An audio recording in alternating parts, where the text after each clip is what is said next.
It was a sad day in 2009, the last run of the beloved Rocky Mountain News before surrendering. And people said newspapers are dead. Readership is higher than ever.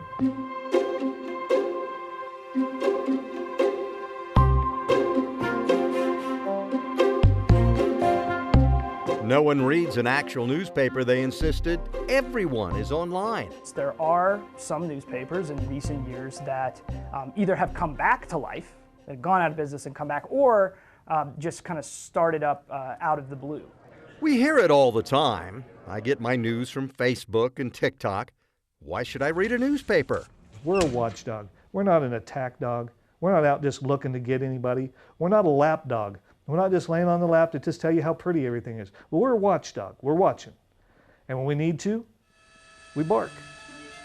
In cities and towns all over the state, bad things have happened when newspapers weren't around. Corruption can spread. Corporate malfeasance can go up. Pollution can go up. Municipal bond rates go up in areas they've tracked where a newspaper, a news organization has gone out of business. Luckily for all of us, from the Colorado mountains to the plains, in cities and suburbs, newspapers are coming back, for now anyway. And they're coming back in all sorts of unique and creative ways. We're in this kind of like a big shakeout period, trying to see what works. From the earliest days when newspapers used the earliest technologies, people have told their stories on a printed page. These days, putting out a newspaper is not easy, yet publishers are determined. Hard-pressed, though, to keep going day after day after day.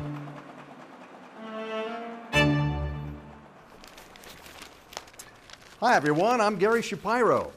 You know, those of us of a certain age used to love starting the day with a cup of coffee and a newspaper, until the newspaper business hit hard times and many disappeared. Well, breaking news, newspapers are coming back in Colorado, especially in small towns and rural areas. For the next 30 minutes, we're going to talk about why newspapers are so important and show you some that are beating the odds in all sorts of ways. It's that kind of town. Not all that unusual to find someone playing piano on a street corner at the base of Pikes Peak with her Purple Mountain Majesty. Manitou Springs screams Americana. Oh, and that little house by the church, well, it's mostly empty. But if you go in through the living room and up the stairs, you'll find a room where the staff of the Pikes Peak Bulletin is hard at work. All three of them. 4 if you include Chloe, the paper pup, who often sleeps on the job. She's snoring a little bit, hopefully. I don't know if the mics will pick that up or not.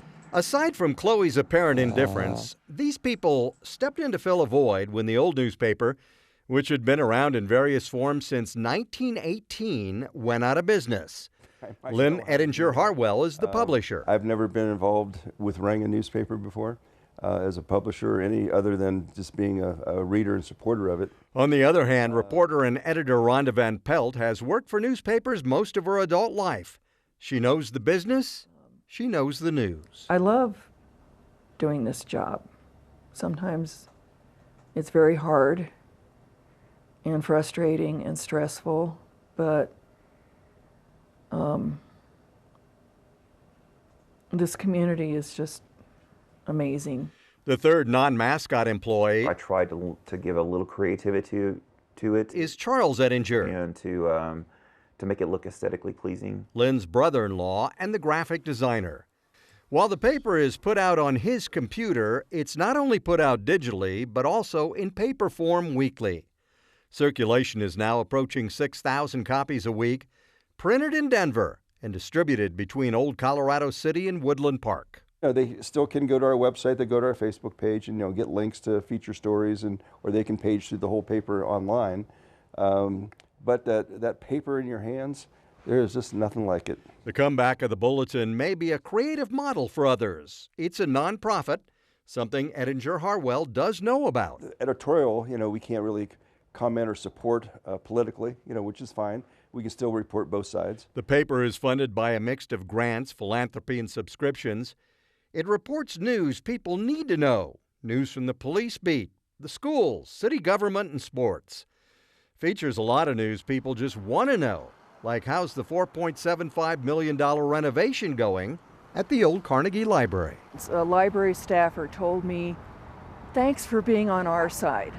And I said, "Oh no, I'm not on the library side. I'm on the side of humanity and understanding that we have to make it accessible to everyone." When Rhonda, Lynn, and Chloe walk down the street, they often see news happening. It's that kind of town.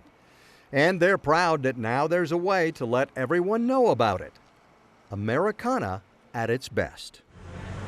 They got the best soup. Speaking of which, what's more American than a newspaper often run out of the local bakery in Florence, Colorado? Welcome to the home of the Florence Reporter. That's the name of the paper. And Kevin Mamalji actually is the Florence Reporter. I am the editor, writer, I do the formatting, I do it all. The paper is located wherever Kevin and his computer are at the time. And that gives me some more flexibility where I'm not tied to a specific brick and mortar and taking on that initial overhead. Right now it's a monthly paper, printed, strangely enough, by a company near Chicago. Then copies are mailed back to Florence and delivered, mostly by Kevin. MakeMyNewspaper.com, and it's an online outfit. Like many community papers, the Reporter covers the basics: city council, school board, sports. And while Kevin is nonpartisan and fair, he doesn't shy away from controversy, especially political controversy. It comes from his former jobs as a political consultant and community organizer. It reminds me very much of my early days of community organizing. I'm just writing about it now. The Florence Reporter came out of a meeting by residents at a local park. They brainstormed ways to replace the former paper that closed. Yeah, this is where it all happened, and a newspaper was born. Kevin was chosen to run the paper mostly because he was willing, had the time, and thinks it's so important. There's too much at stake.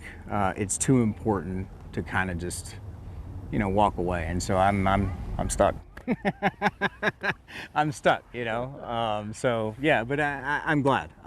It's important work. The Florence Reporter is creative, for-profit, and very much appreciated by the community. And since it truly is a one-person operation, it'll be around as long as Kevin is.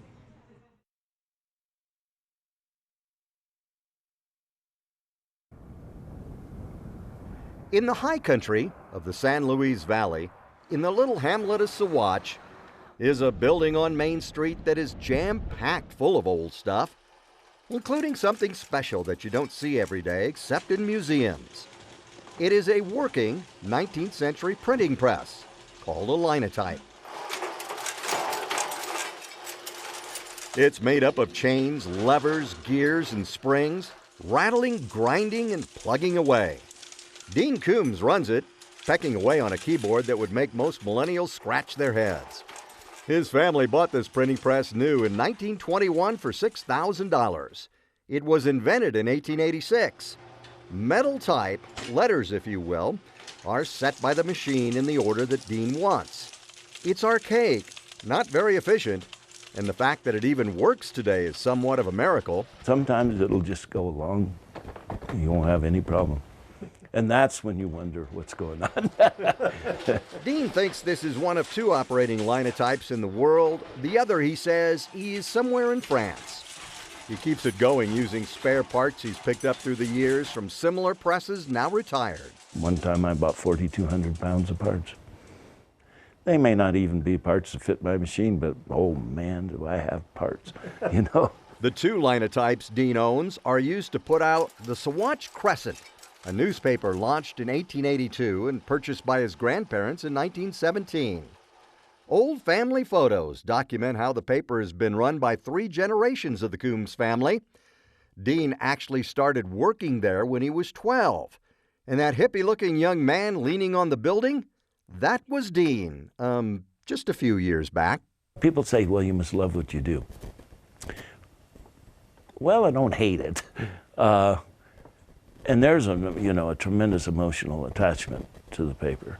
The paper is a weekly, and Dean prints about 400 copies. The stories mostly come from local governments and residents around there. I'm a printer, and that's what I do. And so if you want it in the paper, you got to bring it. And people do. There are also legal notices, lots and lots of legal notices, county, town, water district, you name it.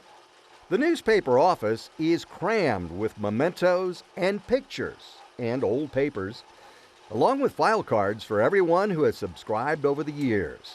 Which begs the question, what happens to all this when Dean retires?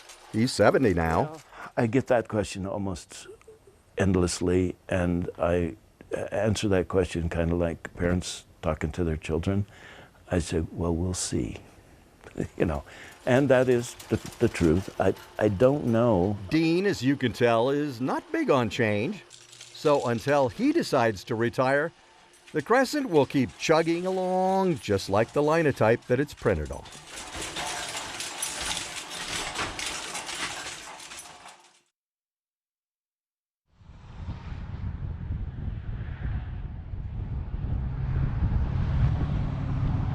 On the main street of the tiny southeastern Colorado town of Springfield is a flower shop.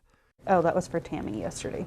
Hunter Babbitt runs it with her mom and grandmother, and they keep pretty busy, especially during the local father-daughter dance. We make little corsage and boutonnieres for the girls to wear on their wrists and their daddies to wear as a boutonniere, up there. The flower shop has been there for many years, but not nearly as long as the newspaper that's housed in the back of the building. The Springfield Plainsman Herald has been reporting news in Baca County since 1887. It's had a lot of incarnations. The current one began when former resident Kent Brooks bought the paper back in 2019. One day I didn't have a newspaper, next day I had a newspaper. Kent grew up in Springfield. Now he lives in Casper, Wyoming, and has an IT job. He's also a historian and author and has written several books about the history of Baca County. He still documents this history with a column in the Plainsman Herald. But he says it's the other human interest stories that readers really appreciate. Nobody else is doing Grandma's 90th birthday, from here. And so those are the things we try to do that maybe are a little bit unique and have a purely local flavor. Kent's daughter Lexi runs the paper day to day and covers everything from city council to school sports. It's something she never saw herself doing after graduating from college with an art degree. But she likes it, for now anyway. I definitely have more appreciation for a print newspaper now that I know all the work it takes into putting one out. And remember Hunter, who runs the flower shop? Well, she also works for the newspaper. She's the office manager. Paper's a day late. I am hearing about it, and they want the newspaper. They want it in their hands. The weekly Plainsman Herald, on paper and online, has a circulation of more than 1,000. For now, it's paying for itself. Kent Brooks isn't sure how long that'll be the case. Again, keeping that hyper-local focus, trying to keep the print piece alive is a little bit challenging. Yes, although there's been a resurgence, no one knows if newspapers are back for the long run. But even someone as young as Lexi Brooks knows how important they are, especially in rural areas. Whatever we have to do to keep local news alive, whatever form that takes, however that evolves and grows in the future, we need to keep that alive in some capacity. For now, the people in Springfield want a newspaper they can hold and read, and sometimes they want flowers. Luckily, they can get both, kind of one-stop shopping. Since we first ran the story on the Springfield Plainsman Herald in July, things at the paper have changed. The publisher, Kent Brooks, told us he's going to stop the printed newspaper by the end of the year. He says it's just become too expensive to print newspapers. As far as saving the paper, he says nothing is off the table. He hopes at the very least he can keep the Plainsman Herald going in a digital-only format. We'll be right back.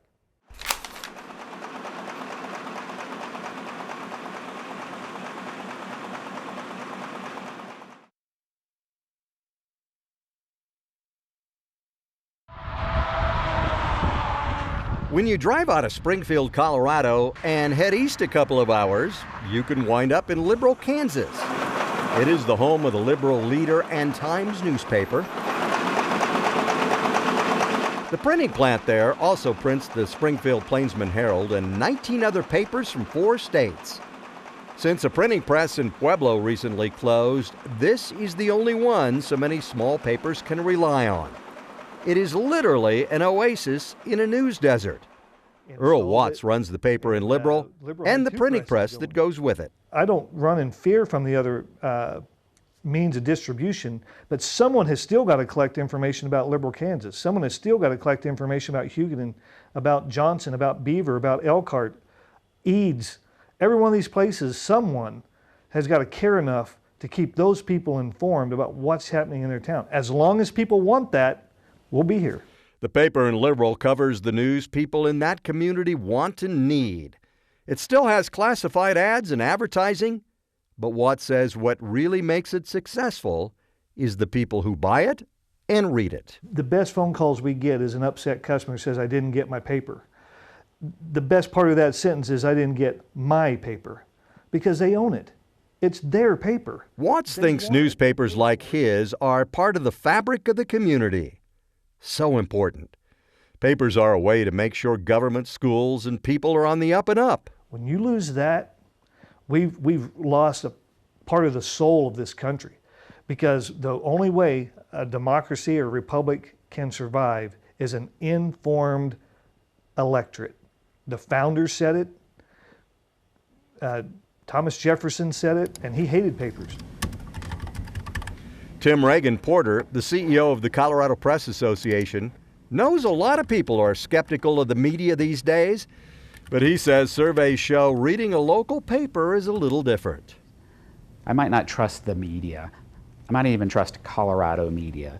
But if you ask me about my local newspaper, yeah, I trust them. It reminds me of something that you often hear people say that they, in polls and surveys, oh, they hate Congress. Oh, but they like their local congressperson. So I think it's kind of something similar to that. It's worth its weight in gold of what you're getting back for that investment, of people who just love the town like you do, but not enough to lie to you about it, to tell you the truth. A professor in Kentucky who studies world journalism says, if a town loses its newspaper, it's less of a town. Maybe that's why small town papers are coming back, even if they are hard-pressed.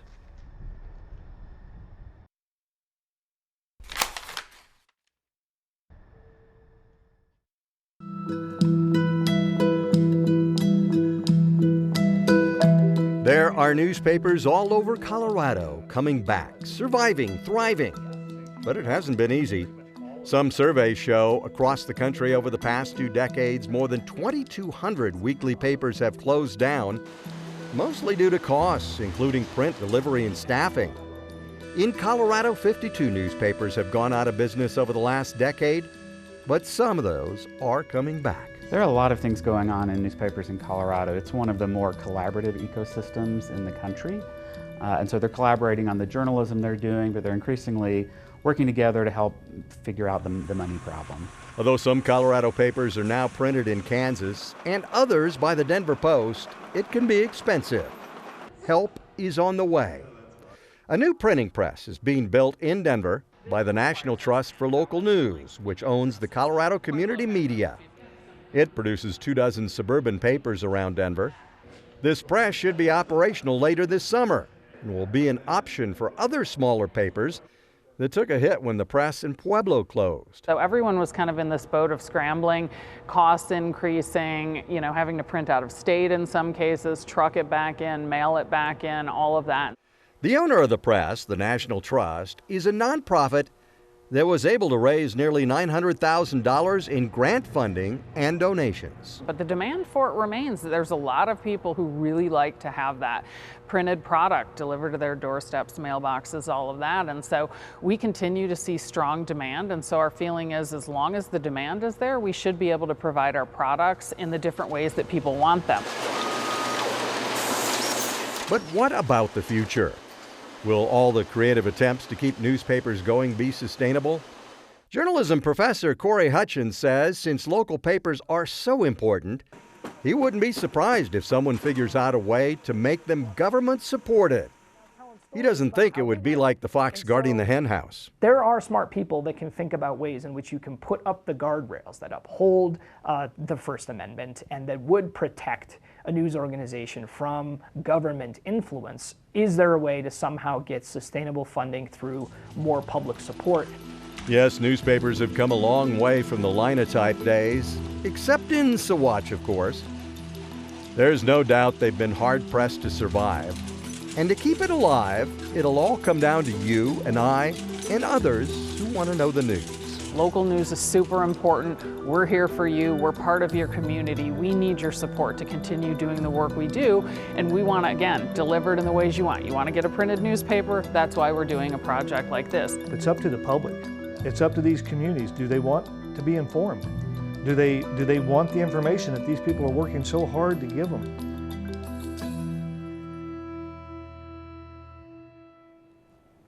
Well, we hope you've enjoyed our look at community newspapers around Colorado. And much thanks to the Colorado Sun for doing some stories that piqued our interest. You know, newspapers are doing much better for sure, but will they even be around in a decade? Hopefully, we'll read about that sometime down the road in a newspaper. Thanks for joining us.